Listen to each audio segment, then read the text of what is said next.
आप लोग वो कैसा इतना नहीं है किसको काटना है? आज हमारा पार्टी का प्रोग्राम था सब डिस्ट्रिक्ट्स को लेकर, क्योंकि आने वाले विलेज काउंसिल में हमारा क्या प्रिपरेशन होना चाहिए, हमारा आइडियोलॉजी क्या है, और हमने सब अपने लीडर्स को कहा है कि हमारा जो कमिटमेंट है वो कोई नेता के लिए नहीं है, लेकिन अपने तिपरा लैंड, अपने दोहा और अपने ज़मीन के लिए। तो ये बात मैंने क्लियरली बताया है और हम रेडी हैं आने वाले इलेक्शन में। कुछ भी होता है, हम लोग छोटा पार्टी हो सकते हैं, लेकिन हमारे पास हिम्मत है और हमारे पास फाइट है अपने तिपरासा के लिए फाइट करने की।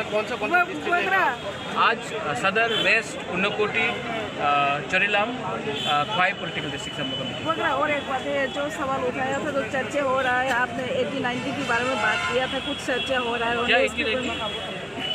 तो 80 की दंगा के बारे में आप कुछ बोल रहा है, लोग ऐसे न्यूज़पेपर में हुआ था। हम हर न्यूज़पेपर को रिएक्ट नहीं करता है, सब लोग जानता है कि हम कम्युनल नहीं है, और मैंने कहा कि 80 का दंगा ऐसा नहीं होना चाहिए, मैंने ये बोला। लेकिन इन लोगों को जो लिखना लिखने दीजिए, मैं तिपरासा के वोट से आया हूँ और मैं तिपरासा के लिए बात करूँ।